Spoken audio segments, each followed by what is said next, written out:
Hey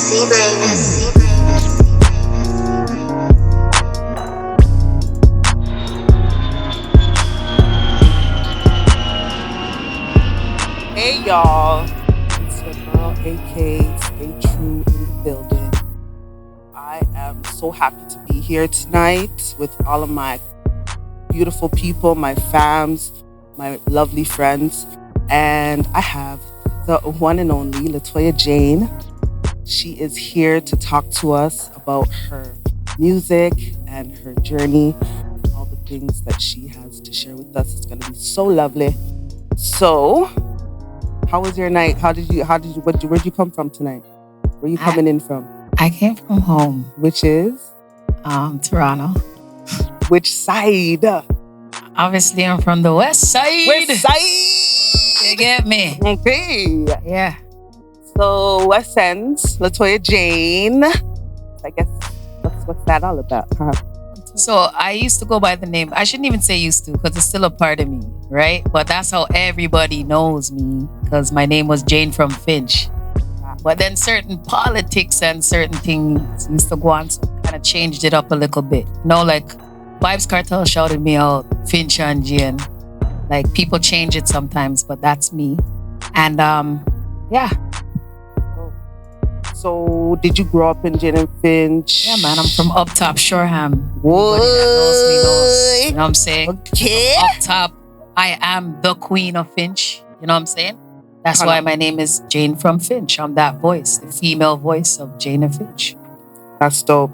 And did you go to high school in Jane and Finch? I did.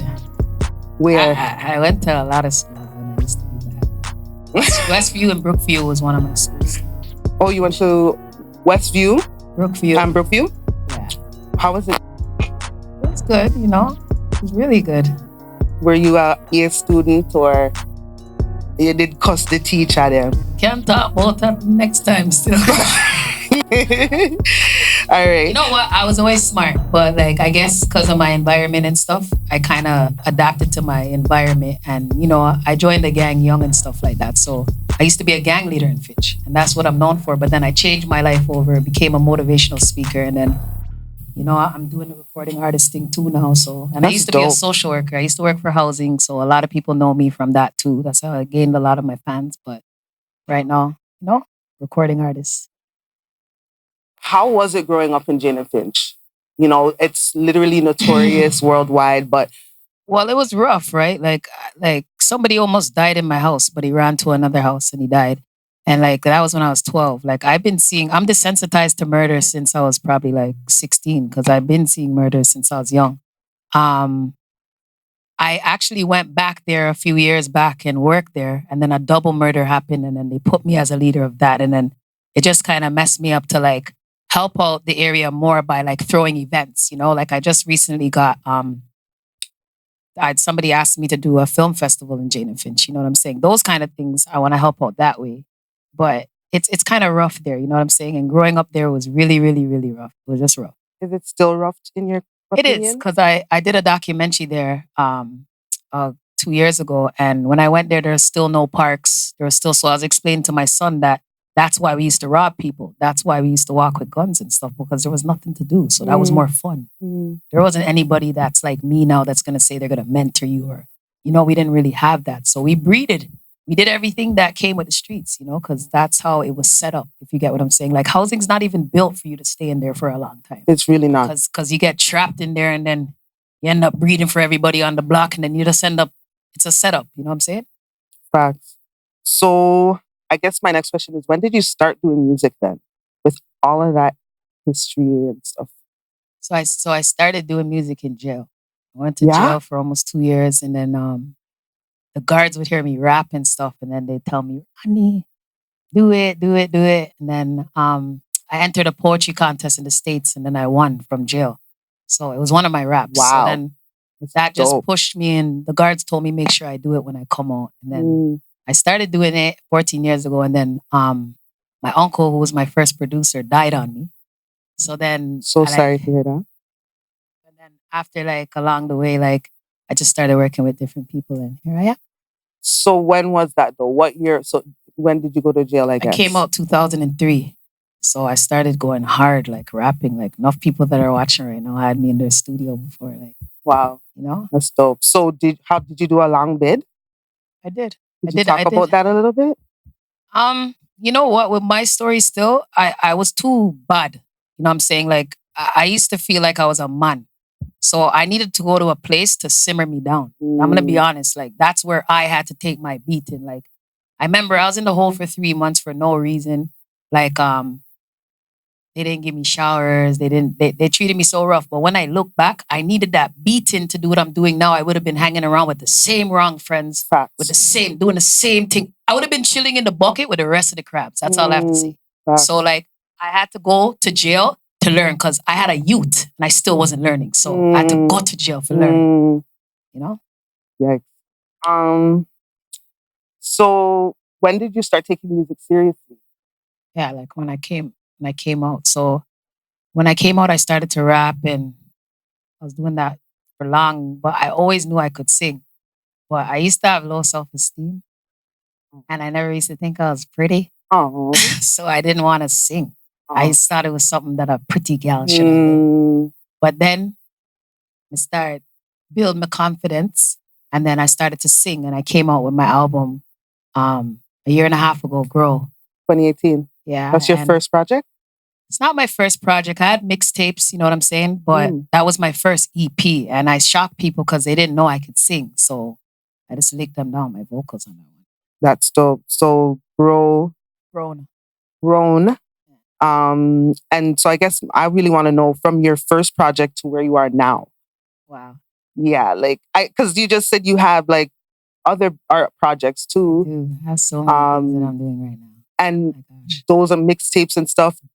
What kind of growth do you see from those projects till now? Oh, there's a lot of growth. If you go back in YouTube and watch Jane From Finch videos, I look so angry. And those times I thought I changed, you know, but I didn't because I'm just hard. And anybody that cheesed me, I'd throw a sub in my lyrics for them. And like I was going too hard, you know? And then my brother died. My brother got murdered. Two of my brothers got shot. One of my brothers got shot 18 times, but he's still alive. He has 6 bullets in his back. And then my next brother, he got shot a couple times, right in front of our old house.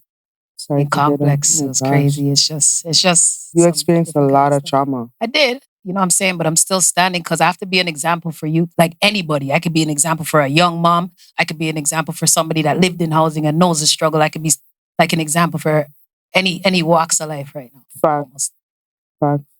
What have you learned from the game industry? Holy crows, you're gonna ask me that right now? I am. You want me to take up a show? All right, so I learned that you have to believe in yourself. That's it. You don't need nothing else. So I was doing this thing recently where if somebody said, yo, I could do this for you. I could do an EP for you for this and that. I'd be like, yeah. Okay, here. And pay them and trust in them. And I've been burned. Like I got burned 10 grand recently. I got burned 4 grand recently. But it's blessed because it teaches me, you know what I'm saying? And it just shows me who's evil in this industry. And I just think that you just have to be focused and believe in yourself. And focus means you have to lose to gain. So if you have to be driving a beater, because you know, say you have to pay your producer them. Facts. If you know that you have to wear the same tights until you get our money where you can buy 5 more or whatever. Them thing that me got through, seeing?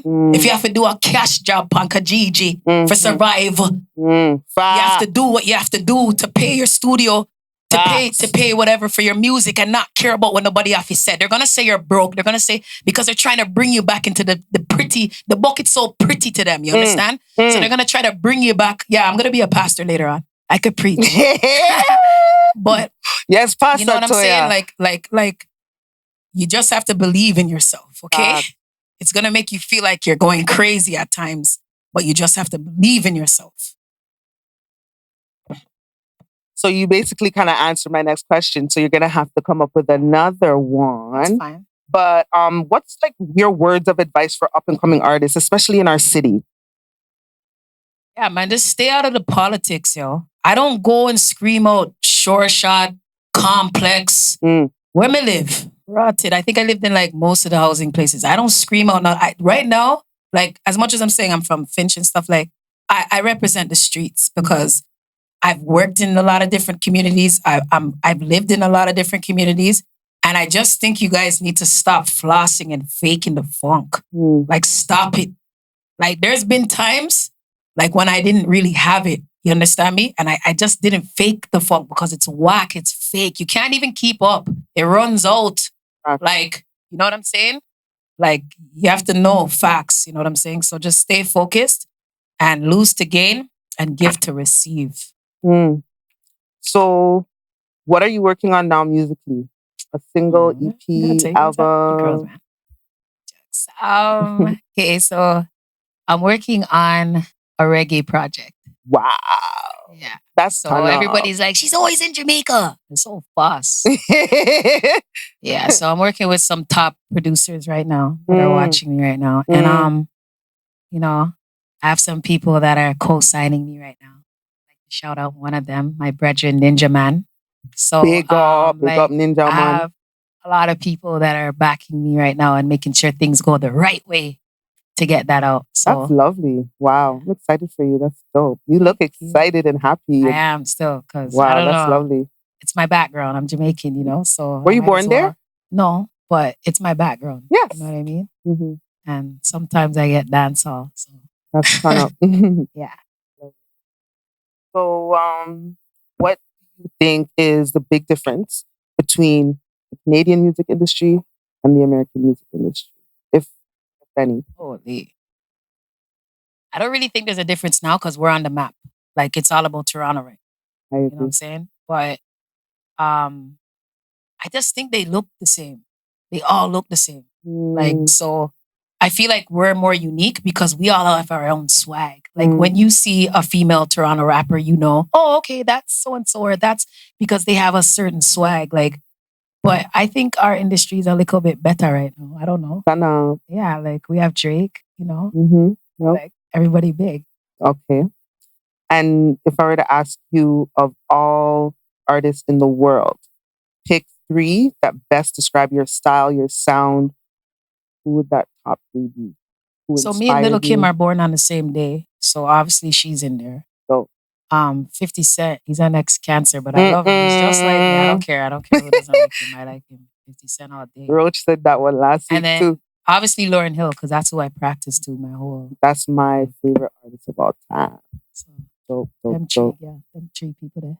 So, and what top 5 Toronto artists are you listening to right now, or would like to work with potentially? I don't know to name names, but I just think that I'll work with anybody that wants to do positivity. And like, I'm not saying the track has to be a gospel track, but if it's about murking people, like don't even try to DM me, to ask me to do a collab on that. If you're gonna do a song that has a meaning behind it and stuff, then fine. I'm willing to work.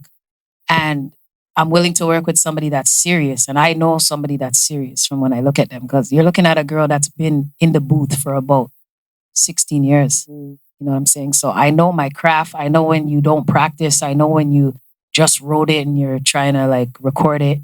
And I'm here. I don't play.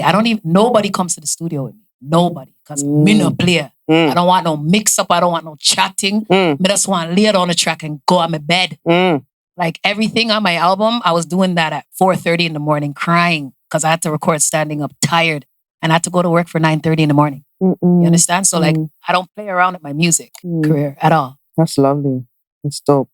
Well, those are all my questions, but I wanted to ask you because I kind of seen something on social media with that whole Sephora incident. What happened? Wow. So basically, it was my birthday on Wednesday. And I know. So I went to go do my makeup, and Sephora is a place that I use for all. If you go on my page, my Latoya Jane music page, all of those shoots, Sephora did it. So I went for a I Mini this time, which is like a free 15-minute session thing. So when I walked in, I asked if I could get my mini done. So she said, oh, we're understaffed and whatever. So let me see what I could do. I said, okay. So I sat down. And then she came back and she said, okay, it'll be like 20 minutes or something. But I said, okay, cool, because I had time, you know. So then she came back and she said to me, well, what do you want anyways? Because you can only get the liner or the shadow. But I always get both. Like, why would you walk with it? But I said, you know what, girl? I just want to look pretty for my birthday. Right. You know what I'm saying? That's all I want. So then she came back again and she's like, well, I don't know. Like, you're just going to have to. And I said, you know what? Can you get me somebody else? Like, that's how I am. I'm sarcastic, you know, before I get mad. Rude. See? And so I'm like, can you get me somebody else? So then she's like, she got her manager. So then when her manager came now, she talked to her manager, whatever. So then I was going to talk to her now. And then she said, no, she can't talk to me. So I said, why? Because I'm so confused. So she said, first of all, I'm in between another makeup mini over there. And second of all, I already talked to my staff. So I said, I just want to kind of tell you what she said though. So then she said, I don't want to hear it. So This is the manager? So I said to her, why do you guys always want a reaction from us? Sarcastic, just like that. And then she said, get out of my store. So when she said, get out of my store, I said, no, because I'm saying to myself now, she doesn't know who she's dealing with. What do you mean? I'm here as a recording artist trying to get my face done. You know what I mean? So I said, get out of your store for what? She said, because you're giving me attitude. So I waited. I said, I just want my face done. I don't even know why you're doing this, whatever. I just want my face done. Then she said she's calling security. So when the security came in, they just kicked me out. They didn't even ask me nothing. They just kicked me out. Yeah. They literally pushed me out. Lord, you understand me? And I'm being honest to you, it was really hard because I'm coming from a era where I used to knock out man in Shoreham. Enough man we I watch right now, know that. You understand me? So it's like, to maintain yourself, like, first of all, I have a 22-year-old son. Okay, then. So I have to make sure that at all times, I'm like, you know what I'm saying? Like, I'm leading by example, but that day, me not gonna lie. That's why you heard the BC in there. It was very hard to compose myself.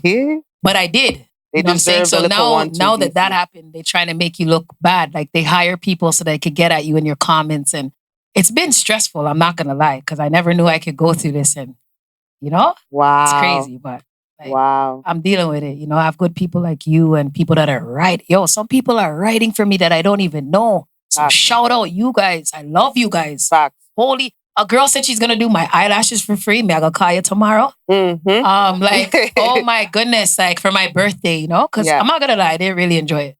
Of course not. That would ruin my whole meds. Are you sick? That would ruin my whole meds.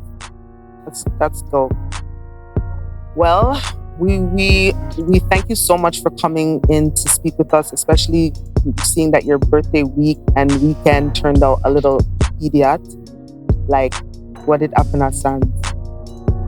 Jesus Christ, yeah, ask me that part live. Didn't know, but I have to drop that part there in. Gosh. So Sands, you know what? It's funny because I rarely party in Toronto. Like, rarely. Me too. Rarely. You know what I'm saying? I'm done. And like, my cousins were just like, because of what happened or whatever, like, they wanted to take me out and take my mind off of it. Yeah. So yeah, I'm sure you've seen what happened and whatever. But I don't know. I don't really go to those things anyways, and I'm not gonna be going to anything in Toronto. No, it's just not safe. There's a state of emergency I feel in Toronto right now. They're not mentioning it. They're just sweeping it under the rug because only Black youths are getting murdered. So they don't really care to say it out loud. And you know, I don't know. There's just a lot of things. That's another conversation because I do know what's behind it, but that's another conversation. You know what I'm saying? You know, exactly. Well, thank you so much for sharing that. And it was lovely talking to you. Thank you. Will you be back? Of course I'll be back. I'm dropping some new stuff, so I'll come back and, you know, christen you guys with it. Lovely. Thank you. That's a wrap, y'all. All right. Thank you. Watch out.